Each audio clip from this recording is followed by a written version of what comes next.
Energy is the basis of our life. Energy is food, water, sanitation, communication, heat, and mobility. Energy is the basis for all our production. The development of energy leads society towards technological progress. Without energy, our society cannot exist. But what is going on today? We are already experiencing an energy crisis. It is really scary because as soon as I go out, now after 2 hours I'll come in and it's already £2 and you're thinking, I'm not cooking, I'm not doing anything. And how does that make you feel? It makes you really anxious. So you've really got down to thinking in detail about every electrical appliance you've got. Yeah. Whether you can switch which one works more, which one doesn't. Normally, if we have like every year like 10% extra cost, it's not a problem. But it's now like 10 times more than 2 years ago. It's crazy. In this way, if nobody can survive. No company, no people with a household, nobody.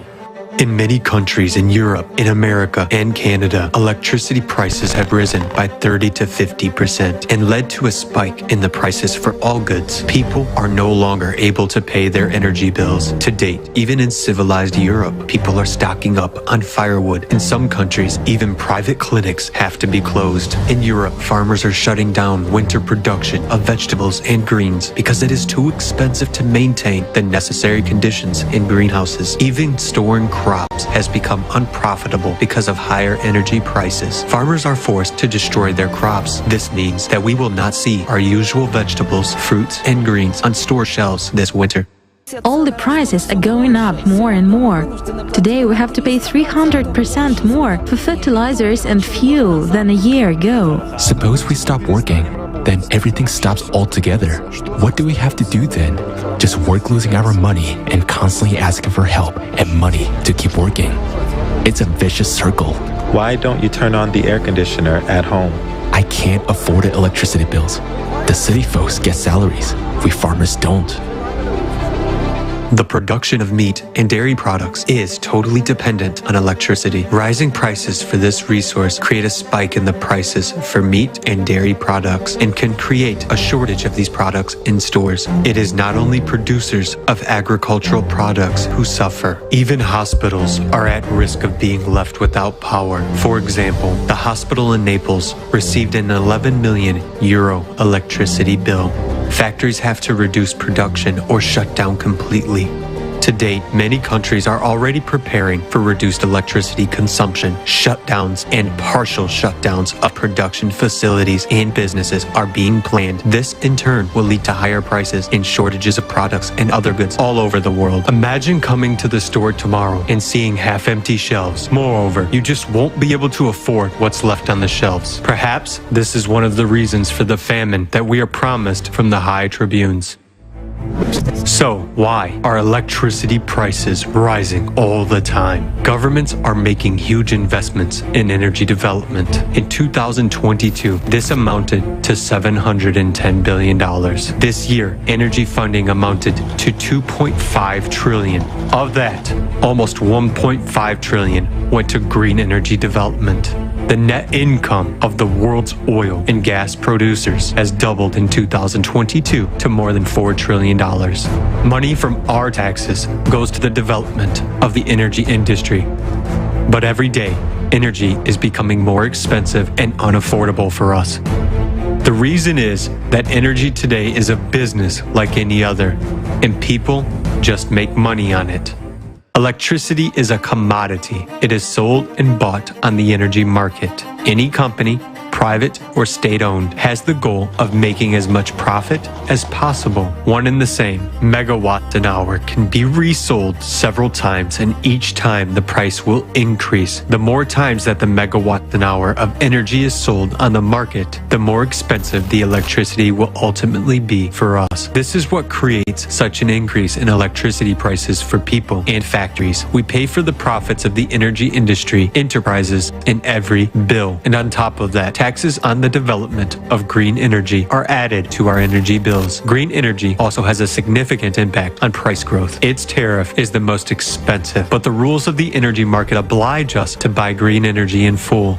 We are being persuaded that the transition to green energy will reduce CO2 emissions and save the world. Instead, we are no better off than before. We have spent trillions of dollars on free solar and wind power, while electricity prices have skyrocketed. We are shutting down nuclear power plants, thermal power plants, and are trying to switch to green energy. But even if we cover the entire surface of the planet with solar panels and wind turbines, the energy they will produce won't be enough.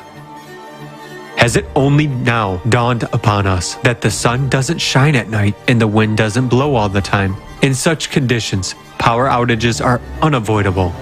That's why we can't give up conventional power plants, but for some reason we have imposed an additional tax on all hydrocarbon energy, and we are paying 3 times the price for it.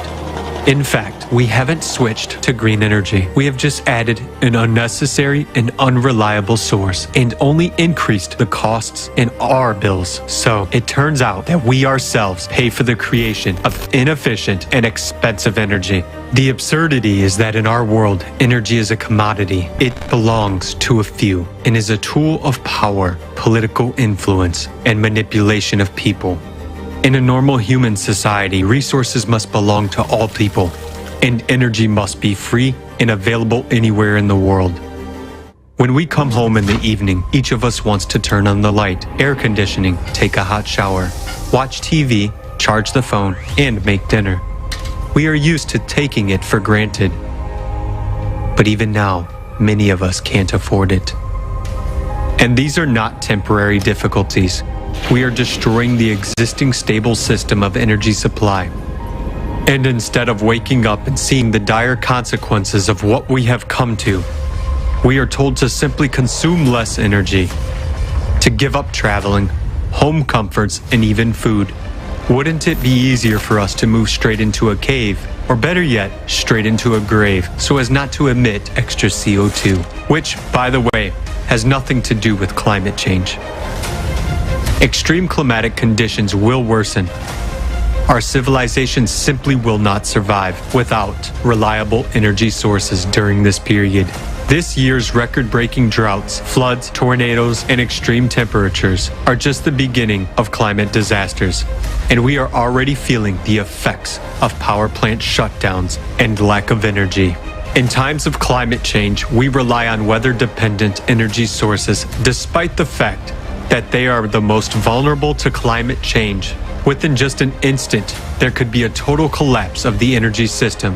De-energized cities will be left without water, food, light, transport, and communications. It is obvious that further transition to green energy would be a fatal mistake of humankind. At a time of climatic disasters, it is vital that we create reliable energy sources that are powerful and independent of weather conditions. The ability of our society to survive is inextricably linked to a stable energy supply. But as long as this vital field is privately owned and one can make money out of it, it is unable to serve us, people. Stable energy sources already exist today, but they can only be implemented if we choose the creative format of society.